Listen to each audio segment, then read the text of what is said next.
अथ श्री दुर्गा सप्तशती प्रथम अध्याय। प्रथम चरित्र के ब्रह्मा ऋषि महाकाली देवता गायत्री छंद नंदा शक्ति रक्त दंडिका बीज अग्नि तत्व और ऋग्वेद स्वरूप है। श्री महाकाली देवता की प्रसन्नता के लिए प्रथम चरित्र के जप में विनियोग किया जाता है। भगवान विष्णु की सो जाने पर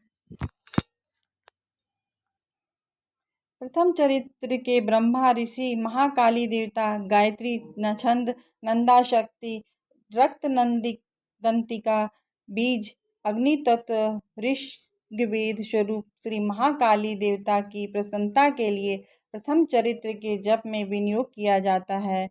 भगवान विष्णु के सो जाने पे मधु और कैटभ को मारने के लिए कमल जन्मा ब्रह्मा जी जिनका स्तवन किया था उस महाकाली देवता का मैं सेवन करती हूँ। वे अपने 10 हाथों से खड्ग चक्र गदा बाण धनुष बरिग शूल भूषिंड मस्तक और शंख धारण करती है। उसके 3 नेत्र है। वे समस्त अंगों में दिव्य आभूषणों से विभूषित है। उनके शरीर की कांति नीलमणि के समान है। वे 10 मुख और 10 पैरों से युक्त है।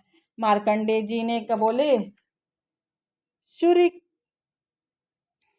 मार्कंडेय जी बोले सूर्य के पुत्र सर्वाणिक जो 8 में मनु कहे जाते हैं उनकी उत्पत्ति कथा विस्तार पूर्वक कहता हूँ, सुनो। सूर्य कुमार महाभाग सार्वणिक भगवती महामाया के अनुग्रह से जिस प्रकार मन्वंतर के स्वामी हुए यही प्रसंग मैं तुम्हें सुनाता हूँ।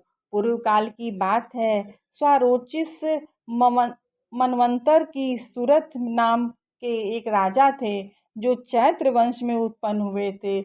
उनका समस्त भूमंडल पर अधिकार था। वे प्रजा का अपने औरस पुत्रों की भांति धर्म पूर्वक पालन करते थे।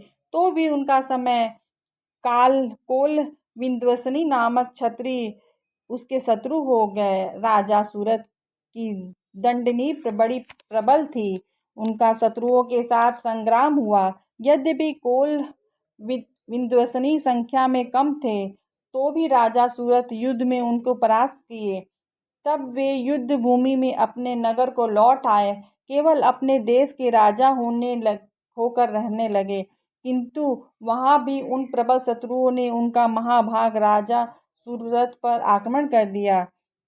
राजा का बल क्षीण हो चला था, इसलिए उसके दुष्ट बलवान एवं दुरात्मा मंत्रियों ने उनकी राजधानी और राज्य की सेना के खजाने को हथिया लिया। सूरत का प्रभुत्व नष्ट हो चुका था, इसलिए शिकार खेलने के बहाने घोड़े पे सवार होकर वहां से अकेले ही घने वन में चले आए।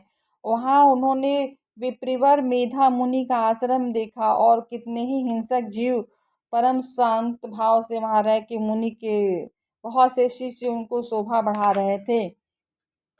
वहां जाने पे मुनि ने उनको सत्कार किया और इन्हें मुनि श्रेष्ठ के आश्रम पर इधर उधर विचरते हुए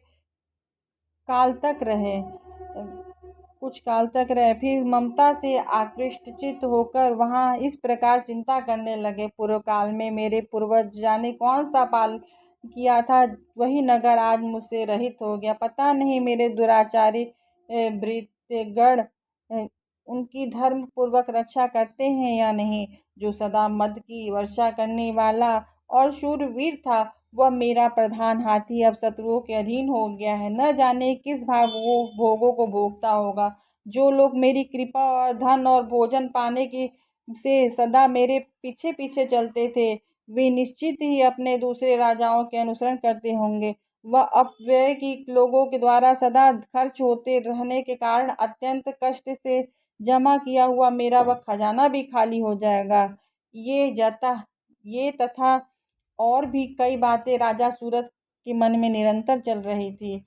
एक दिन उन्होंने वहां विप्रवर मेधा के आश्रम के निकट एक वैश्य को देखा और पूछा, भाई तुम कौन हो? तुम्हारे यहाँ आना क्यों कर हुआ है? तुम क्यों शोकग्रस्त और अनमन से दिखाई दे रहे हो? राजा सूरत का यह प्रेम पूर्वक कहा वचन सुनकर वैश्य ने विनीत भाव से उन्हें प्रणाम किया। वैश्य बोला, राजा, मैं धनियों के कुल में उत्पन्न हुआ एक वैश्य हूँ। मेरा नाम समाधि है। मेरे दुष्ट स्त्री पुत्रों ने धन के लोभ में मुझे घर से बाहर निकाल दिया है। इस समय धन स्त्री पुत्रों के वंचित हूँ। मेरे विश्वसनीय बंधुओं ने मेरा ही धन लेकर मुझे दूर कर दिया, इसलिए दुखी होकर मैं वन चला आया हूँ। यहाँ रहकर उनकी बातों को नहीं जानता कि मेरे पुत्रों की स्त्री की स्वजनों की कुशल है या नहीं। इस समय घर में कुशल रहते हैं अथवा उन्हें कोई कष्ट है। वे मेरे पुत्र कैसे हैं? क्या वे सदाचारी है या दुराचारी हैं? राजन ने पूछा, जिस लोभी स्त्री पुरुष आदि ने धन के कारण तुम्हें घर से निकाल दिया, उनके प्रति तुम चित्त में इतना स्नेह का बंधन क्यों है? वैश्य बोला, आप मेरे विषय में जैसी बात कह रहे हैं वह सब ठीक है, किंतु मैं क्या करूं? मेरा मन निष्ठुरता नहीं धारण करता। जिन्होंने धन के लोभ में मुझे पढ़कर पिता के प्रति स्नेह, पति के प्रति प्रेम तथा आत्मीय जन के प्रति अनुराग को तिलांजलि देकर मुझे घर से बाहर निकाल दिया, उन्हीं के प्रति मेरे हृदय में इतना स्नेह है। महामने गुणहीन बंधुओं के प्रति भी जो मेरा चित्त इस प्रकार प्रेम मग्न हो रहा है, यह क्या है? इस बात को मैं जानकर भी मैं नहीं जान पाता। उनके लिए लंबी सांसों ले रहा हूँ। मेरा हृदय अत्यंत दुखित हो रहा है। उन्होंने जिन लोगों को में प्रेम का सर्वथा अभाव है, तो भी वे प्रेम उनके प्रति मेरा मन निष्ठुरता नहीं हो पाता। इसके लिए मैं क्या करूं? मार्कंडेय जी कहते हैं, ब्राह्मण तदंतर राजाओं में श्रेष्ठ।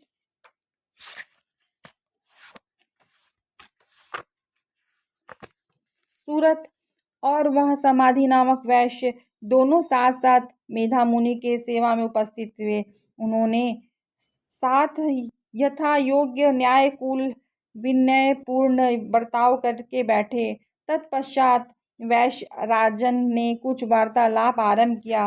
राजन ने कहा, भगवान, मुझे आपसे एक बात पूछना है, उसे बताइए। मेरा चित्त अपने अधीन न होने के कारण मन बहुत दुखी हो रहा है। जो राज्य मेरे हाथ से चला गया, उसमें संपूर्ण अंगों से मेरी ममता बनी हुई है।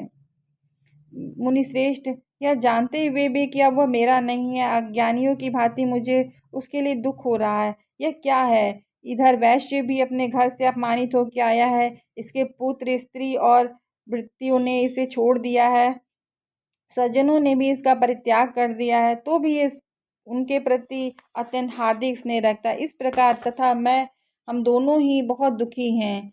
जिससे प्रत्यक्ष दोष रखा जाता गया है, उस विषय के लिए भी हमारे मन में ममता जनित आकर्षण पैदा हो रहा है। महाभाग, हम दोनों समझदार हैं, तो भी हम दोनों में जो मोह पैदा हुआ उसका क्या करें?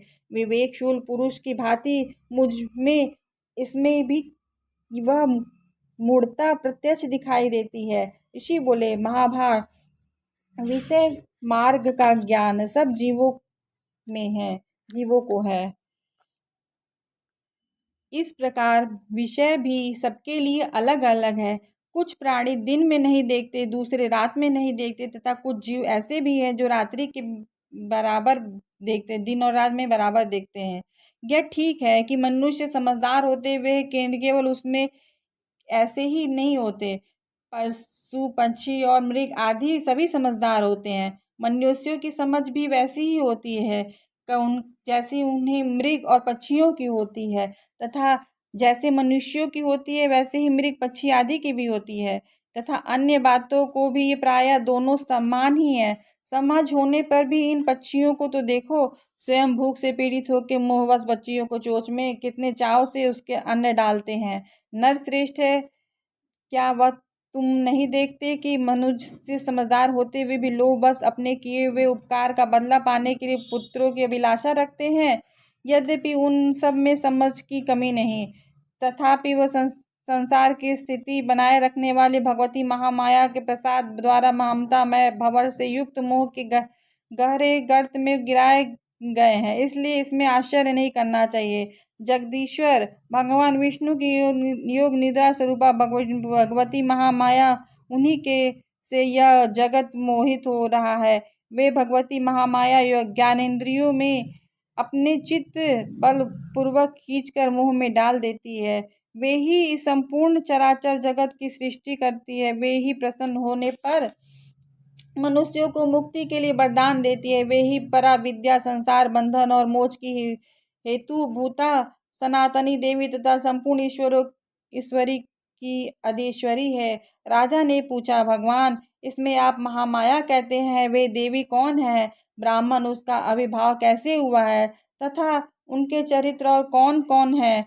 ब्रह्म वेताओं में श्रेष्ठ महर्षि, उस देवता का जैसा प्रभाव है, जैसा स्वरूप हो, जिस प्रकार प्रादुर्भाव हुआ हो, वह सब आपके मुख से सुनना चाहता हूँ। ऋषि बोले, राजन, वास्तव में वे तो देवी नित्य स्वरूपा ही है। संपूर्ण जगत उन्हीं के है स्वरूप है। समस्त विश्व को व्याप्त कर रखा है तथा उनका प्राकट्य अनेक प्रकार से होता है।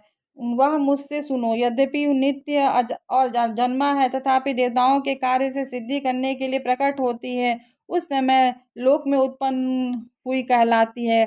कल्प अंत में वह संपूर्ण जगत एकार्ण वन में निमग्न हो जाता है, जिसके प्रभु भगवान विष्णु शेषनाग की सैया बिछाकर योग निद्रा आश्रय ले सो रहे हैं। उस समय उसके कानों में मैल से दो भयंकर असुर उत्पन्न हुए, मधु और कैटब नाम से विख्यात हुए।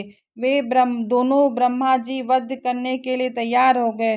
भगवान विष्णु ने नाभि कमल में विराजमान प्रजापति ब्रह्मा जी ने उस दोनों भयानक असुरों को अपने पास आया और भगवान को सोया हुआ देखा। तब एकाग्रचित्त होकर उन्होंने भगवान विष्णु को जगाने के लिए उनके नेत्रों में निवास करने वाले योग निद्रा का स्तमन आरंभ किया। जो इस विश्व की अधीश्वरी, जगत को धारण करने वाली, संसार को पालन और संहार करने वाली देवी तेज स्वरूप भगवान विष्णु की अनुपम शक्ति है, उन्हीं भगवती निद्रा देवी को भगवान ब्रह्मा स्तुति करने लगे। ब्रह्मा जी ने कहा, देवी, तुम ही स्वधा, तुम ही स्वाहा और तुम ही सटकार हो। स्वर में तुम्हारे ही स्वरूप है। तुम ही जगजीदायिनी सुधा हो। नित्य और अक्षर प्रण में अकार, उकार, मकार, इन तीनों मात्राओं का रूप तुम ही स्थिर हो। इन तीनों मात्राओं के अतिरिक्त जो बिंदु स्वरूपा अर्ध मात्रा, जिनका विशेष रूप से उच्चारण नहीं किया जा सकता, वह भी तुम ही हो। हे देवी, तुम ही संध्या, सावित्री, परम जननी हो। देवी, तुम ही इस विश्व को, ब्रह्मांड के धारण करने वाली हो। तुमसे ही इस जगत की सृष्टि होती है, तुम्ही से इसका पालन होता है, तथा तुम ही कल्प के अंत में सबको अपना ग्रास बना लेती हो। जगन्मयी देवी, इस जगत की उत्पत्ति के समय तुम सृष्टि रूपा हो, पालन काल में स्थिति रूपा हो, कल्पना के समय संहार रूप धारण करने वाली हो। तुम ही महाविद्या, महामाया, महामेघा, महास्मृति, महामोह रूपा महादेवी, महासुरी हो। तुम ही तीनों गुणों में उत्पन्न करने वाली, सब में प्रकृति हो। भयंकर काल रात्रि, महारात्रि, मोहरात्रि तुम ही हो। तुम ही स्त्री, तुम ही ईश्वरी, तुम ही हिंग और तुम ही बोध स्वरूपा बुद्धि हो। लज्जा, पुष्टि, तुष्टि, शांति और क्षमा भी तुम ही हो। तुम खड्गनी, शूल धारणी, घोर रूपा, चक्र, गदा, शंख, धनुष धारणी करने वाली हो। बाण, भूषुंडी और परिग, ये भी तुम्हारे ही अस्त्र है। तुम सौभाग्य, सौम्यंतर हो। इतना ही नहीं, जितने भी सौम्य एवं सुंदर पदार्थ है, वह सब तुम्हारे, सबकी अपेक्षा तुम अत्यधिक सुंदर हो। पर और अपर, सब में रहने वाली, सबसे ऊपर रहने वाले परमेश्वर तुम ही हो। सर्वेश्वरूप देवी, तुम कहीं भी सत्य असत्य रूप से जो कुछ भी वस्तुएं हैं, उन सभी शक्ति तुम ही हो। ऐसी आस्था में तुम्हारी स्तुति क्यों कर हो सकती है? इस जगत की सृष्टि, पालन करने वाली, संहार करने वाली उस भगवान की तुम जब अपने निद्रा के अधीन कर लिया, तब तुम ही स्तुति करने में यहाँ पे कौन समर्थ है? मुझको, भगवान शंकर को, यह तथा भगवान विष्णु की भी तुम ही सही धारण कर रखा है। अतः तुम ही स्तुति करके शक्ति किस तुम्हारी स्तुति करने की शक्ति किसमें है देवी? तुम तो अपने इस उदार प्रभावों के प्रसंतित हो। ये जो दोनों दुर्धर्ष असुर है, मधु और कैटब, इनको मुंह में डाल दो और जगदीश्वर भगवान विष्णु को शीघ्र जगा दो। साथ ही इनके भीतर इन दोनों के महान असुरों को मार डालने की वृद्धि उत्पन्न कर दो। ऋषि कहते हैं, राजन, जो जब ब्रह्मा जी वहाँ मधु और कैटभ को मारने के लिए उद्देश्य भगवान विष्णु को जगाने के लिए तमोगुण की अधिष्ठात्री देवी योग निद्रा की इस प्रकार स्तुति की, तब वे भगवान ने नेत्र, मुख, नसिका, बाहु, हृदय और वक्ष स्थल में निकाल कर अव्यय जन्मा ब्राह्मणी की दृष्टिगत समझ खड़ी हो गई। योग निद्रा से मुक्त होने पर जगत स्वामी भगवान जगन्नाथ उस एकार्ण वर्ण में जल में शेषनाग की सैया पे जाग उठे। फिर उन्होंने दोनों असुरों को देखा और दुरात्मा मधु और कैटभ अत्यंत बलवान और पराक्रमी थे। घोर क्रोध से लाल आंखें एवं ब्रह्मा जी को खा जाने के लिए उद्युक्त कर रहे थे। तब भगवान हरि ने उठकर दोनों के साथ 5000 वर्षों तक बाहु युद्ध किया। वे दोनों भी अत्यंत बल के कारण उन्मत्त हो रहे थे। इधर महामाया ने भी उन्हें मोह में डाल रखा था, इसलिए भगवान विष्णु ने कहा, हम तुम्हारी वीरता से संतुष्ट हैं, तुम हमसे कोई वर मांगो। श्री भगवान बोले, यदि तुम हम दोनों को वरदान देना चाहते हो तो मेरे हाथ से मारे जाओ, बस इतना ही वर मांगा। यहाँ दूसरे किसी वर से क्या लेना। ऋषि ने कहा, इस प्रकार धोखे में आ जाने पर उन्होंने संपूर्ण जगत में जल ही जल देखा। और तब कमल नयन भगवान ने कहा, पृथ्वी पे जल में डूबी न हो, जहाँ सूखा स्थान हो वहाँ हमारा वध करो। ऋषि ने कहते हैं, तब तथास्तु कर शंख चक्र और गदा धारण करने वाले भगवान ने उन दोनों के मस्तक और जांघ पर रखकर चक्र से काट डाला। इस प्रकार देवी महामाया ब्रह्मा जी की स्तुति करने पर स्वयं प्रकट हुई और तब उन्होंने पुनः तुम्हें उनके प्रभाव का वर्णन करता सुनो। इस प्रकार से मार्कंडेय पुराण में सार्वभौम मंत्री कथा के अंतर्गत देवी महात्म्य में मधु कैटभ नामक पहला अध्याय संपन्न हुआ।